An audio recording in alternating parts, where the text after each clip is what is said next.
Now in this session we'll discuss about the benefits and advantages and some other activity for this environmental audit. Basically in environmental audit there are two type of main advantages, benefits. One in term of cost and second another is increased management effectiveness. So to manage an organization effectively, EMS must be aware of every aspect of the organization's operation process and processes. Environmental audit should reveal any weakness in the structure. When these are rectified, the management can be confident that nothing has been overlooked or nothing unexpected is likely to occur. So, the environmental audit can enable management personnel to become aware of many environmental issues of which they formerly may have been less well informed. So, this is especially in case of organization with multiple facilities or with large manufacturing operation where the senior managers and directors are often located at a distance, like in head office, like unit is at Kurkumb, MIDC, but the head office is at Mumbai. Then they can read the report, environmental audit report. They can aware about the weaknesses, loopholes, etc.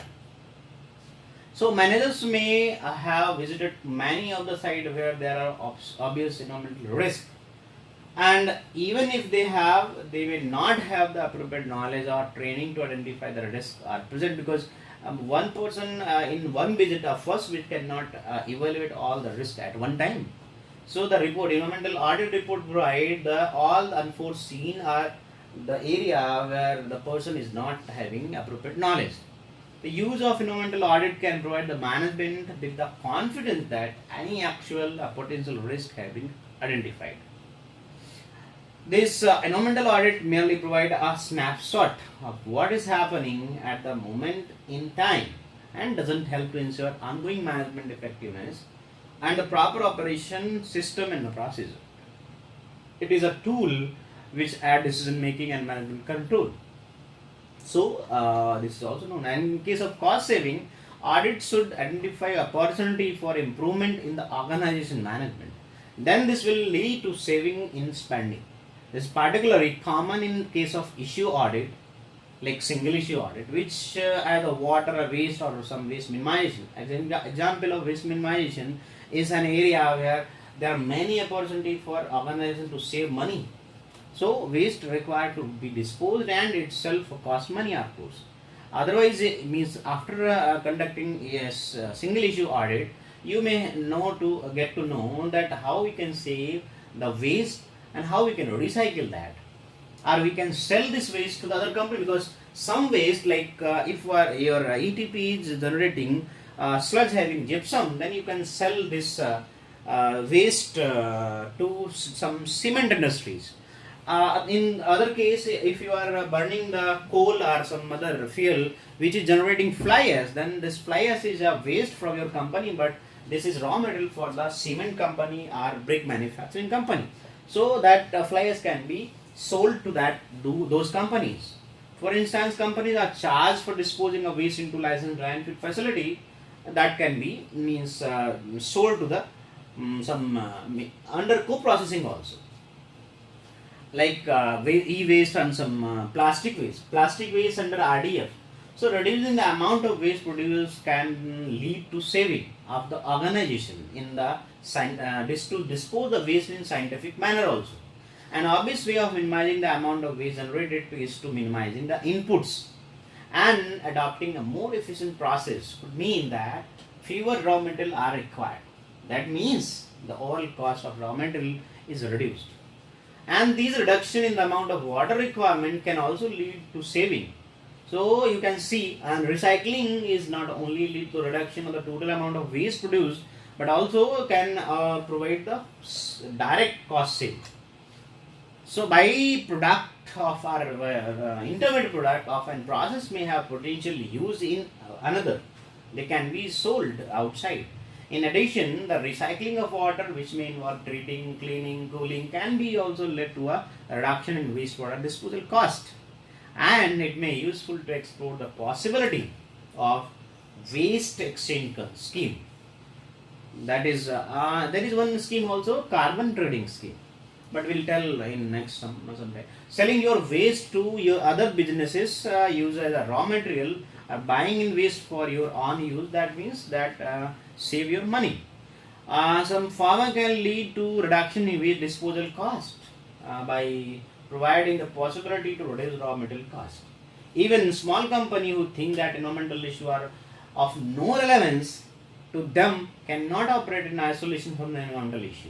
EMS is simply good business management, and the audit make the management aware of several issues which would otherwise not have come to light, and also identify means of gaining financially, as well as reduce cost from minimizing waste or reducing the use of raw material, so that indirectly we can say that they are saving the money, that is in term of cost.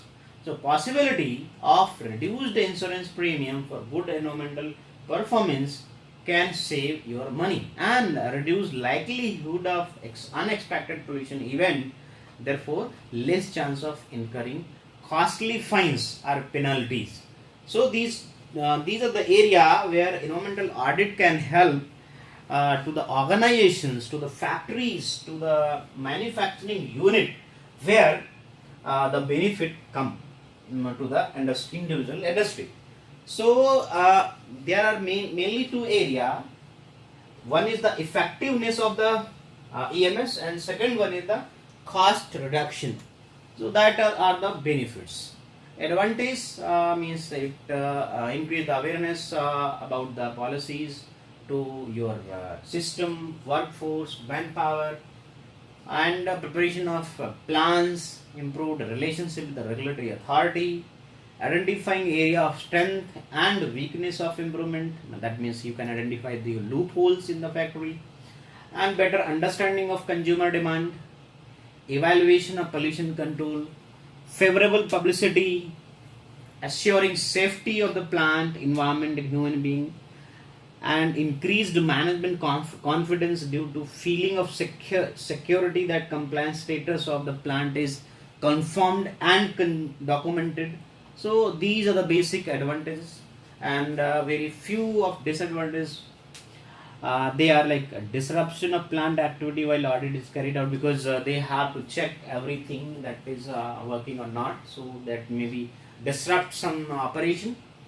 And of course the cost, it cost because experts will come, they have to check, verify logistic, boarding, traveling, insurance, etc. So the cost of exercise, that is disadvantage. And some possible perception by staff in the organization that an audit is a negative process which assess their performance, that can be, but this is not a horrible issue, that is very limited. So the environmental audit has benefits, more benefits. So what are the role of environmental audit within the EMS? Mainly, these environmental audit investigate the current environmental performance of the system, of the organization. So therefore the audit provide information on the activity at that moment in the time. The environmental audit on its own cannot provide management with the assurance that environmental practices and performance not only have met but will also continue to meet the legislative and statutory requirement and sound corporate policy commitment and expectations. So basically that is the role, and this provide a framework like identify significant environmental effect, document regulatory requirement, set objective and target for future environmental performance, implement procedures and measure for achieving the objective and targets, and they undertake to assess the environmental performance and effectiveness of measures to achieve the defined objective and target. The environmental effect, environmental regulations, objectives and target, and the procedure also usually documented. So these EMS provide all these frameworks, and evaluation of this audit, when any organization first undertake the audit, the most likely objective is the identification of the problem within the system, or we can say the loopholes in the system, or EMS. So as the program of auditing develop, subsequent audit tend to increase in sophistication, and the objective is more likely to be compliance with the regulations, and also for EMS. So the evaluation of environmental audit is to begin by finding problem first, and then move on to the confirming the absence of problem, as audit is environmental performance improve. So how this improve, you can see from this graph, like in the time being, here it is, and here the increasing sophistication. The graph is going like this zigzag shape, where you have to identify your problem, and here verify the compliance status. These are the compliance standard we have to comply, and when we are focusing to the finding the problem, we are going to the confirming to the absence of the problem. So time being, when we are going to the verifying the compliance status, when and also confirming to the absence of the problem, means the effectiveness of the EMS. So that is the evaluation of environmental audit. If you just start from zero, then you will achieve the compliance. These are, suppose these are condition of the under environmental clearance or under CCA, or statutory requirement is there, then you have to identify your problem, and then after focusing of means conducting the environmental audit, you will have all the compliances and absence of the problem. That's all.